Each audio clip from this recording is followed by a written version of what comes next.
உங்கள் தங்க நகையை அதிக விலைக்கு விற்கவும் மற்றும் அடகில் இருக்கும் தங்க நகையை மீட்டெடுத்து அதிக விலைக்கு விற்கவும் உடனே அணுகவும். Prime Gold Hub 9840551787. No compromise. உங்க சைடுலயும் எங்க சைடுலயும். It's a GT promise. GT Holidays, South India's #1 travel brand.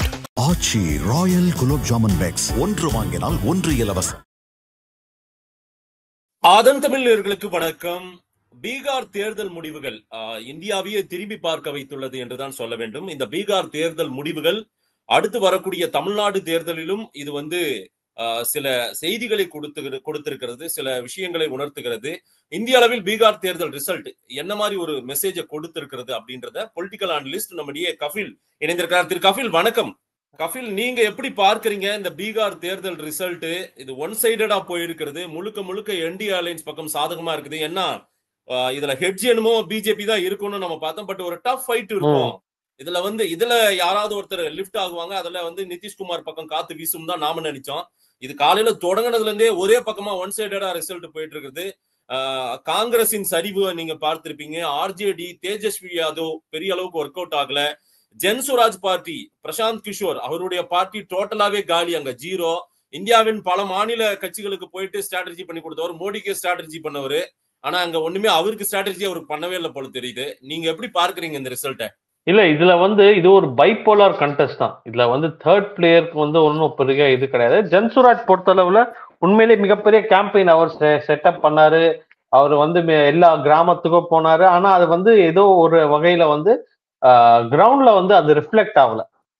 இதுல ரொம்ப இம்பார்ட்டன்ட் என்னன்னா, போன தேர்தல் கம்பேர் டு போன தேர்தலும் இந்த தேர்தல் நீங்க கம்பேர் பண்ணும்போது அதாவது மகாகட்பந்தன் தேஜஸ்வி யாதவ் தலைமையிலான மகாகட்பந்தன் சரிவை சந்திக்கலன்றதான் உண்மை.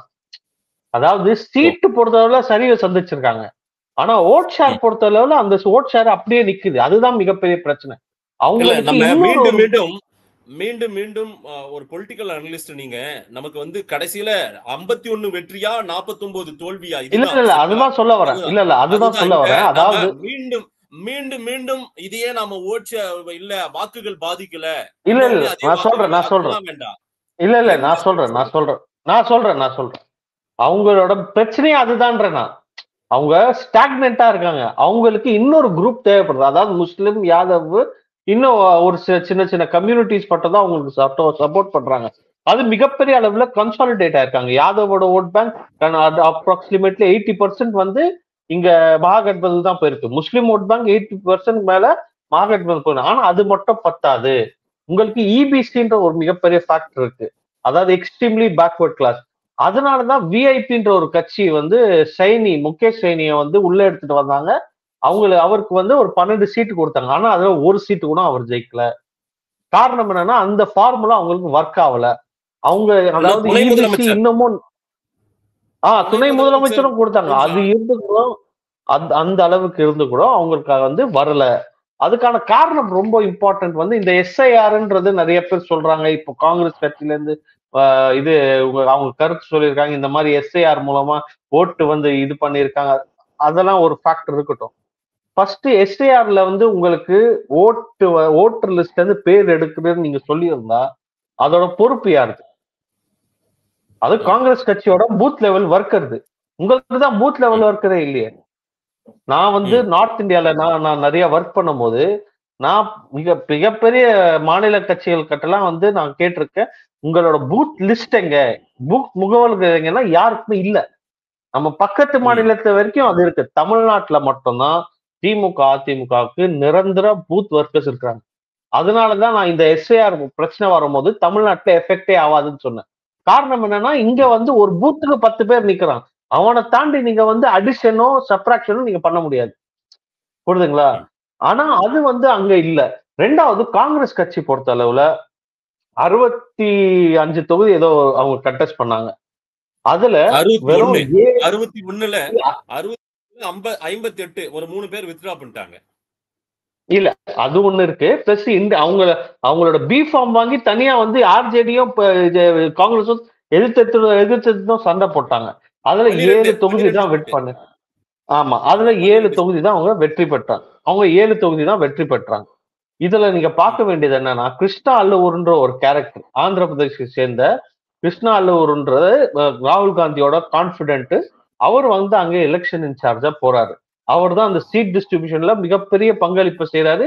அங்க இருக்கிற மாநில தலைவரை விட, அங்க மாநில தலைவரோட அவருக்கு தான் ஸ்டே நிறைய இருக்கு. அவர் என்ன பண்றாரு, அவர் வந்து ஒரு சில பேருக்கு ஃபேவர் பண்ணிட்டு ஒரு சில பேருக்கு ஃபேவர் பண்ணாதனால காங்கிரஸ்ல அந்த யாருக்கு சீட் கிடைக்குதோ அவனே வந்து காங்கிரஸ் கட்சிய தோக்கடிக்கிறான். சோ அந்த ஒரு ஃபேக்டர் இருக்கு. ஆனா இதுல ரொம்ப இம்பார்ட்டன்ட் இந்த எலெக்ஷன்ல இந்த ஜீவிகா தீதிக்கு அந்த 10,000 ரூபாய் கொடுத்தாங்க இல்லையா லோன், அது வந்து மிகப்பெரிய அளவுல எஃபெக்ட் இது ரிஃப்ளெக்ட் ஆயிருக்கு. ஆனா இதுல ரொம்ப இம்பார்ட்டன்ட் என்ன பண்ணதுன்னா, எலெக்ஷன் கமிஷன் அந்த ஜீவிகா தீதிய அதாவது ஓட்டு சதவீதம் அதாவது இன்க்ரீஸ் பண்ணுன்றதுக்காக அவங்கள வச்சுதான் கேம்பெயினே பண்ணாங்க. அவங்கள 10,000 ரூபாய் வந்து கவர்மெண்ட் கொடுத்துச்சு, எலெக்ஷன் கமிஷன் அவங்களே வச்சு வேலை வாங்கும் போது அது வந்து ஒரு ரிஃப்ளெக்ட் ஆயிருக்குன்றதுதான் உண்மை. இதுல மகாகட்பந்தோட இந்த தோல்விக்கு மிகப்பெரிய காரணம் அவங்களோட சோசியல் கோயலிஷன் இன்னும் சரியா அமையல. வெறும் முஸ்லிம் யாதவ் மட்டும் வச்சுக்கிட்டு நீங்க கண்டெஸ்ட் பண்ண முடியாது. கம்யூனிஸ்ட் பார்ட்டிஸோட சரிவும் இதுல ரொம்ப இம்பார்ட்டன்ட்.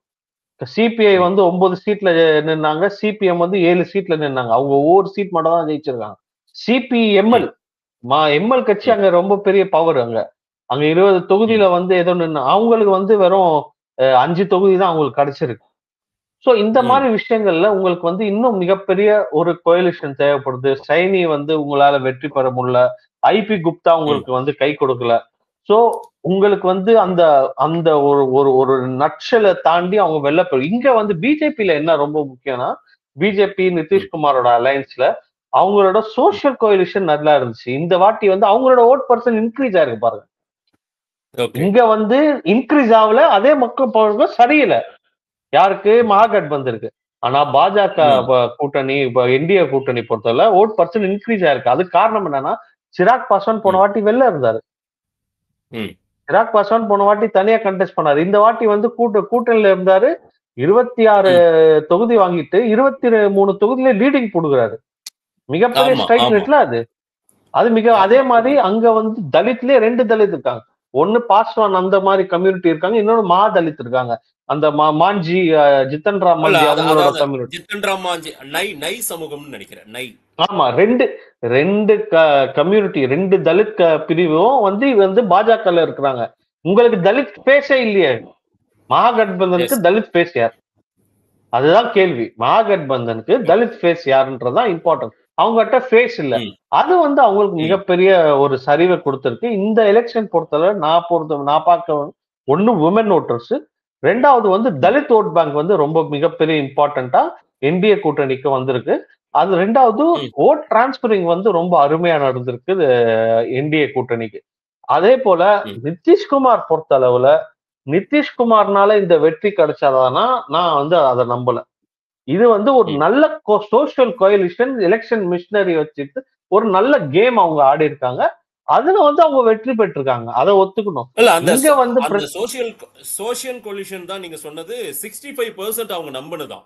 பிஜேபி நம்பி அந்த 65% அவங்க ஏறக்குறைய அவங்க இது பண்ணிட்டாங்க, ஹைஜாக் பண்ணிக்கிட்டாங்க.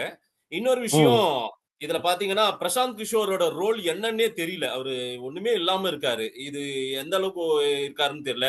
அதே போல அசாதுதீன் ஓவைசி அவரோட ரோல் என்ன பார்ட்டிசிபேட் அங்க பண்ணாரு அப்படின்னு தெரியல. இதெல்லாம் நீங்க என்ன பாக்குறீங்க? இல்ல, பிரசாந்த் கிஷோர் பொறுத்த அளவுல இது வரைக்கும் ஒன்னும் மிகப்பெரிய ஒரு அச்சீவ்மெண்டா அவங்க எதுவும் காட்டல. ஏன்னா அவங்களோட ஓட் பர்சன்டேஜும் ஒன்னும் வந்து பெருசா வந்து இன்னும் வரல. 2% அவ்வளவுதான் இருக்குன்றாங்க. ஓவைசி பொறுத்தவரையில போன வாட்டி வந்து 5 தொகுதி ஜெயிச்சாரு. இந்த வாட்டி 3 தொகுதியில லீடிங் காமிக்கிறாரு, 2 தொகுதியில ஒரு டஃப் ஃபைட் கொடுக்குறாரு. அதாவது இவர்னால வந்து ஒரு சில தொகுதியில பாதிப்பு வருதுன்றதை காட்டினாரு. ஆனா 5 தொகுதி அந்த ஒரு சீமான்சல் ரீஜன் வரைக்கும் தான் அவரோட எஃபெக்டே தவிர அதை தாண்டி கிடையாது. அவர்னால யாரும் வெற்றி பெற போறதோ இல்ல, தோல்வி அடைகிறது போறதோ இல்ல. இங்க பிரச்சனை வந்து இங்க காங்கிரஸும் ஆர்ஜேடி வந்து என்ன விஷயத்த எடுத்து வச்சாங்க, எஸ்ஏஆர்ன்ற ஒரு விஷயத்த எடுத்து வச்சாங்க. அந்த எஸ்ஏஆர் விஷயம் எடுபடலையோன்றத இப்ப இந்த எலெக்ஷன் ரிசல்ட்ஸ் காட்டுது. அவங்க வந்து ஜாப், அதாவது அதுக்கு முன்னாடி வந்து அதாவது என்னது அன்எம்ப்ளாய்மெண்ட் யாத்திரான்னு ஒண்ணு பண்ணாங்க. அன்எம்ப்ளாய்மெண்ட் அதெல்லாம் வந்து ஓரளவுக்கு அவங்களுக்கு வந்து கை கொடுத்துச்சு. இப்போ வந்து அவங்களோட இந்த சரிவுக்கு காரணம் ரெண்டாவது அவங்களோட ஃபேமிலி ப்ராப்ளம்ஸும் சொல்லலாம். தம்பி வந்து தனி கட்சி தொடங்கி தனியா நின்னாரு. அது பெரிய லெவல்ல எஃபெக்ட் ஆகல. பட் அது வந்து ஒரு நல்ல தவறான இமேஜ வந்து அவங்களுக்கு கொடுத்தது இல்லையா? சோ அந்த இமேஜ் மேனேஜ்மெண்ட்ல அவங்க தவற விட்டாங்க. ரெண்டாவது வந்து ராகுல் காந்தி, அதாவது காங்கிரஸ் பார்ட்டி பொறுத்தவரை அவங்க இன்னும் ஒரு லைபிலிட்டியா தான் இருக்காங்களே தவிர ஒரு எக்ஸ்ட்ரா அவங்கள ஹெல்ப் பண்றதுக்கு எதுவும் பண்ணலன்றதான் பாக்க. அதாவது ஒரு முக்கிய செய்தியும் நமக்கு வந்திருக்குது. தேர்தல் தேர்தல் நடந்திருக்கிற சமயத்திலே ராகுல் காந்தி ஐரோப்பாவில் இருந்திருக்காரு. இப்ப தேர்தல் முடிவுகள் வந்து கொண்டிருக்கிற இந்த நேரத்திலயும் ஐரோப்பாவில் இருக்காராம். பிரியங்கா காந்தியும் வந்து நியூயார்க்ல இருக்காங்க. அப்ப எந்த அளவுக்கு இவங்க வேலை செய்யறாங்க பாருங்க. இதை தமிழ்நாடு திமுக தேர்தலை எப்படி அவங்க கூட்டணியில அலைன்ஸ்ல வச்சுக்கிறாங்க, அவங்க எப்படி இதை ஹேண்டில் பண்ண போறாங்க? இல்ல இதுல வந்து பிஜேபி ஆர்ஜேடி சந்தோஷப்படுறதுலாம் ஒரு விஷயம் இருக்கட்டும். திமுக ஒரு சின்ன சந்தோஷப்படுவாங்க. என்ன, இங்க வந்து பல பேர் இங்க வந்து துணை முதலமைச்சர், கூட்டணி ஆட்சி, அந்த ஆட்சி, இந்த அதெல்லாம் பேச்சு வாயே தொடக்கூடாது. ரெண்டாவது எனக்கு முதலே தெரியும் இவங்க எல்லாம் எதுவும் ஒண்ணு ஞாபகம் வச்சுங்க மாதேஷ் சார், கூட்டணி பேச்சுவார்த்தை யாருக்கும் நடக்கும் நீங்க சொல்லுங்க. திமுக காங்கிரஸ் யார் பேசுவாங்க? ஐயா ஸ்டாலின் ராகுல், ஐயா ஸ்டாலின் சோனியா காந்தி, அப்படிதான் இருக்கும். கிடையாது. ரெண்டே பேருக்கு மட்டும்தான் இது பேச்சுவார்த்தை நடக்கும். ஒண்ணு கனிமொழி ஸ்டாலின் தரப்புல இருந்து, இன்னொன்னு ராகுல் காந்தி டைரக்டா காங்கிரஸ் தரப்புல இருந்து. போன வாட்டியும் அப்படிதான் நடந்தது, அதுக்கு முன்னாடி வாட்டியும் அப்படிதான் நடக்கும். ஏன்னா ரெண்டு கனிமொழிக்கும் சோனியா காந்திக்கு நடுவுல தான், கனிமொழி அம்மையாருக்கும் ராகுல் காந்தி கட்டதான் வந்து அலைன்ஸ் ஸ்டாக்கே நடக்கும். இந்த செல்வ பெருந்தக, மாணிக்கம் தாக்கூர், கார்த்தி சிதம்பரம் இவங்க யாருமே சீன்லயே வரமாட்டாங்க. என்ன தொகுதி கொடுக்குறாங்களோ அதுதான் தொகுதி. கிள்ளியூர் ராஜேஷ்குமார் அவரை சொல்லணும் நம்ம, என்ன அவர்தான் அதெல்லாம் ஒண்ணும் நடக்காது அவரோட ஆனா அவரு வந்து அந்த தொகுதியில அவர் பெரிய ஆள் தான், அதை ஒத்துக்கிறேன். ஏன்னா கன்னியாகுமரி டிஸ்ட்ரிக்ட் பொறுத்தவரை மட்டும்தான் காங்கிரஸ் பெரிய கட்சியை தவிர ஓரளவுக்கு மற்ற எல்லா தொகுதியிலும் வந்து காங்கிரஸ் வந்து திமுக இல்லைன்னா எதுவுமே நடக்காது.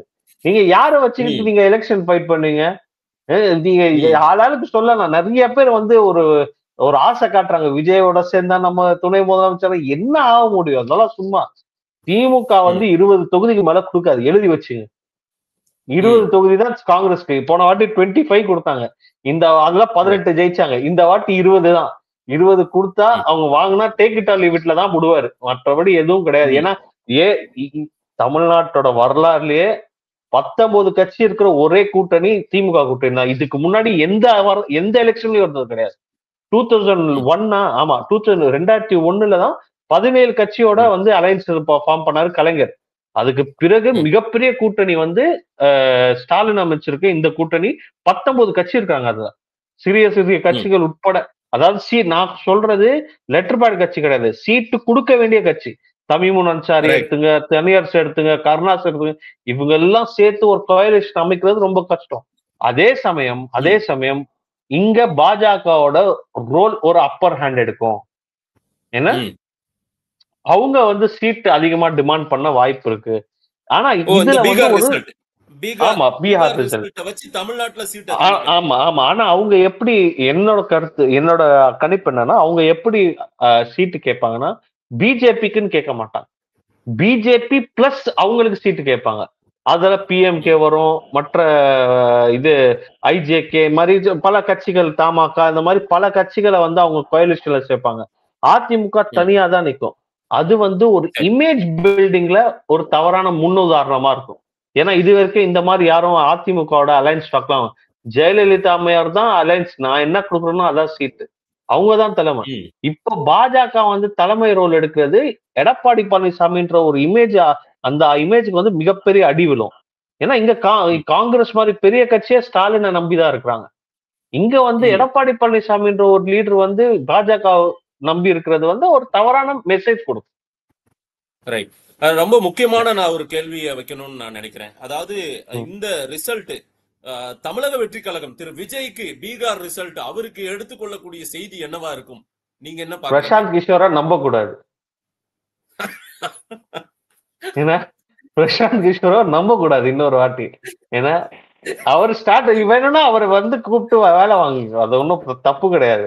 ஆனா அவர்னால கட்சி, அதாவது உண்மையை நான் என்ன நினைக்கிறேன்னா மிகப்பெரிய எஃபர்ட் போட்டான்றதுதான் உண்மை. அது வந்து இது குறை சொல்ல முடியாது. அவர் மிகப்பெரிய அந்த யாத்ரா பண்ணாரு, மிகப்பெரிய ப்ரொடெஸ்ட்லாம் ஈடுபட்டாரு, அதெல்லாம் நல்லா இது இருந்தது. ஆனா அவர் வந்து மக்கள் ஏத்துக்கலன்றதான் உண்மை. ஏன்னா அவங்க அதாவது பொலிட்டிக்கல் அனலிஸ்ட்லாம் நிறைய சொன்னது வந்து அந்த பாஜகவோட அப்பர் காஸ்டோட ஓட்டு வந்து மிகப்பெரிய அளவுல டிரான்ஸ்பர் ஆகும், ஏன்னா இவரும் அப்பர் காஸ்ட்னால அப்படின்றது. அது நடக்கல. அது அவர் வந்து ரெண்டாவது அவர் வந்து வேட்பாளரா நின்று கண்டெஸ்ட் பண்ணாததும் ஒரு டிராபேக் தான். அவருக்கே கான்பிடன்ஸ் இல்ல, நம்ம எதுக்கு ஓட் பண்ணோன்ற மக்கள் நினைச்சிருக்கலாம். மற்றபடி விஜய் அவர்களுக்கு வந்து எந்த மெசேஜும் கிடையாது. பிரசாந்த் கிஷோரை விட்டு விலகி இருந்தா அது நல்லா இருக்கும். ரெண்டாவது இங்க அவரோட இன்னொரு பிரசாந்த் கிஷோர் இருக்காரு, ஆதவர்ஜுனா நண்பர். அவர்தான் அவர் பிரசாந்த் கிஷோரோட பெரிய ஸ்ட்ராட்டஜிஸ்ட். அவரு இந்த மாதிரி ஒரு கேம்பெயின் எல்லாம் வந்து உலகத்திலேயே யாரும் பண்ண மாட்டாங்க. சும்மா கவனம் இருக்க வாய்க்கு வருவாங்க அவங்க அவர் குடும்பம் சொல்லி விடுங்க. எதுக்கு பிரச்சனை என்னன்னா, அதாவது ஒரு ஒரு பார்ட்டியை எப்படி நடத்தணும்னு தெரியல. அதாவது உலகத்திலேயே மாநில நிர்வாகிகள் போடாம மாவட்ட செயலாளர் போட்ட ஒரே கூட்டம் அவங்கதான். அணிகளோட லிஸ்ட் போட்டாங்களே, மாநில நிர்வாகிகளே இல்ல எந்த இது அணிக்கும். ஆனா மாவட்ட நிர்வாகிகள் போட்டாங்க. அவங்களுக்கு யாரு டைரக்ஷன் எல்லாம் கொடுப்பாங்கன்னு எனக்கு தெரியாது. பட் இருந்தாலும் வாட் எவர் இட்ஸே, விஜய் பொறுத்தவரை இல்ல எந்த மெசேஜும் இல்ல. திமுக அதிமுக தான் போட்டி. அதுல திமுக இப்ப அப்பர் ஹேண்ட் எடுக்குது. அதே சமயம் அவங்களோட சொல்லி முடிக்க, அதே சமயம் அதிமுக பாஜக கூட்டணி அவங்களுடைய ப்ராப்ளம்ஸ் இன்னும் சரி பண்ணலன்னா திமுக தான் வந்து மிகப்பெரிய அளவுல வெற்றி பெறும்ன்றது என் கருத்து. இறுதியா ஒரு கேள்வி, இங்க இந்த ரிசல்ட் வந்து தமிழ்நாட்டுல என்ன மாதிரி கொண்டு போகும், என்னவா இருக்கும்ன்றது உங்களுடைய பார்வை. நான் இறுதி கேள்வியா வைக்கிறேன். இந்த ரிசல்ட்டை வச்சு என்னவா இந்த 26ல இது ஏதேனும் இங்கு ஒரு மெசேஜ் கொடுக்குதா தமிழ்நாட்டு தேர்தலுக்கு? மெசேஜ்லாம் ஒன்றும் கிடையாது. இங்க வந்து ஸ்டாலினுக்கு ஒரு மெசேஜ், காங்கிரஸ் வந்து ஒரு லைபிலிட்டின்ற ஒரு மெசேஜ் தான். அவங்களுக்கு 20 தொகுதி மேல கொடுக்க மாட்டாங்க. ரெண்டாவது அவர் கொடுக்கறதுதான் தொகுதி, சரிங்களா? நீங்க கேட்கறதுதான் தொகுதி கிடையாது. நான் என்ன கொடுக்குறேனோ அதான் தொகுதி. ரெண்டாவது, ஏன்னா ஞாபகம் தமிழ்நாட்டை பொறுத்தளவுலயும் சரி, காங்கிரஸ் வந்து கன்னியாகுமரி தொகுதி, அதாவது மாவட்டத்தை தாண்டி உங்களுக்கு எந்த தொகுதியிலும் ஓட் டிரான்ஸ்பர் பண்ண முடியாது அவங்களால. அதாவது ஓட் டிரான்ஸ்பரிங் கெப்பாசிட்டி காங்கிரஸ் கிடையாது, விசிகேக்கு இருக்கு. ஏன்னா அவங்களுக்கு மிகப்பெரிய ஆர்கனைஸ் ஸ்ட்ரக்சர் இருக்கு. அது மூலமா அவங்க ஓட் டிரான்ஸ்பர் பண்ண முடியுது. கம்யூனிஸ்ட் பார்ட்டிகளுக்கு நிறைய பேருக்கு வந்து தெரியாது. கம்யூனிஸ்ட் பார்ட்டி அவங்களோட CITUF, அவங்களோட தொழிலாளர் சங்கம், விவசாய சங்கம் மூலமா மிகப்பெரிய ஓட் டிரான்ஸ்பர் பண்றக்கூடிய கெப்பாசிட்டி கம்யூனிஸ்ட் பார்ட்டிகளுக்கு இருக்கு. மற்ற சிறு கட்சிகளுக்கு ஓட் டிரான்ஸ்பர் ஆனா காங்கிரஸ்க்கு கிடையாது. ஆனாலும் ஒரு மிகப்பெரிய கோயலேஷன்ல சிஎம், அதாவது ஸ்டாலின் வந்து அவரோட அகாமடேட் பண்ணி ஒரு செக்குலர் ஃப்ரண்டா அவர் வந்து ப்ரொஜெக்ட் பண்றாரு. அதே சமயம் எடப்பாடி பழனிசாமி பொறுத்த அளவுல இப்போ பிஜேபியை சமாளிக்கக்கூடிய மிகப்பெரிய பொறுப்பு அவருக்கு இருக்கு. அங்க வந்து கோயலேஷன் கவர்மெண்ட் தான் பீகார்ல நிதிஷ்குமாரோட. அந்த கோயலேஷன் கவர்மெண்ட் இப்போ வந்து கொஞ்சம் கொஞ்சமா வரும்ன்றதுதான் என் கருத்து. இப்போ அண்ணாமலை அதிகமா வந்து பேச ஆரம்பிப்பாரு, நீங்க வேணா பாருங்க. அண்ணாமலை வந்து இப்போ கொஞ்ச நாளா சைலண்டா இருந்தாருல, இப்போ பேச ஆரம்பிப்பாரு. நம்ம வந்து ஆட்சி எப்படி நிதிஷ்குமாருக்கும் பாஜக வந்து கோயலேஷன் கவர்மெண்ட் பண்றாங்க, கூட்டணி ஆட்சி பண்றாங்க, தமிழ்நாட்டுல கூட்டணி ஆட்சின்றது ஒரு பண்றாங்க. நீங்க அன்புமணி ராமதாஸ் நீங்க பாத்தீங்கன்னா நிதிஷ்குமார் இறங்கி வருவாரா, அதுக்கு ஒத்துப்பாரா, எது நிதிஷ்குமார் அங்க கோலிஷன் கவர்மெண்ட்டுக்கு? இல்ல பிரதர், அங்க அப்படிதான் நடக்குது. இதுக்கு முன்னாடி கவர்மெண்ட் அப்படிதான் இருந்தது, அதுக்கு முன்னாடி கவர்மெண்ட் அப்படிதான். அது தொடர்ந்து ஒரு 20 ஆண்டுகள் நிதிஷ்குமார் எப்பெல்லாம் சிஎம் ஆவாரோ பாஜக சம்பந்தப்பட்ட நிர்வாகிகள் அங்க கேபினெட்ல இருப்பாங்க. இந்த முறை கொஞ்சம் முக்கியமான போர்ட்போலியோ எல்லாம் கேட்க போறதா இப்ப என்ன? ஆமா அது கொடுப்போம். ஆமா, போன வாட்டியும் கொடுத்தாங்க. 2 அவர் சீஃப் மினிஸ்டர், அங்க அவர் கீழே வந்து 2 டெப்டி சிஎம் பிஜேபி, 2 டெப்டி சிஎம்மும் பிஜேபி. அதே மாதிரிதான் இந்த வாட்டியும் கேட்பாங்க. 2 டெப்டி சிஎம் பிஜேபி. இது ஃபைனான்ஸ், ஹோம் எல்லாமே அவங்க கிட்ட தான் இருக்கும். சோ அதுல வந்து எந்த மாற்று கருத்தும் கிடையாது. அதுதான் இங்க தமிழ்நாட்டிலயும் எடப்பாடி பழனிசாமி பண்ணோன்றத பாஜக நிர்வாகிகள் வந்து எடுத்து வைப்பாங்க. அதை அவர் எப்படி சமாளிப்பாருன்றது மிகப்பெரிய கேள்வி. கபில், நிறைய தகவல்கள். நம்ம முழுமையான ரிசல்ட் வந்துட்டோம். நம்ம கிளியரா நம்ம நேர்லயே உட்கார்ந்து நம்ம நிறைய பேசுவோம். இணைப்பில் உடனடியா நான் கேட்டுக்கொண்டதற்கு எனக்கு நீங்க உடனே இணைப்பில் வந்து பல தகவல்களை பேசியிருக்கீங்க. காங்கிரசுக்கு திமுக எந்த இடத்துல உட்கார வைக்கும், எப்படி பேசுன்றத நீங்க சொல்லியிருக்கீங்க. பார்க்கலாம். இணைப்பில் வந்து பேசியமைக்கு நன்றி திரு கபில். மீண்டும் ஒரு நேரலையில் சந்திப்போம். நன்றி.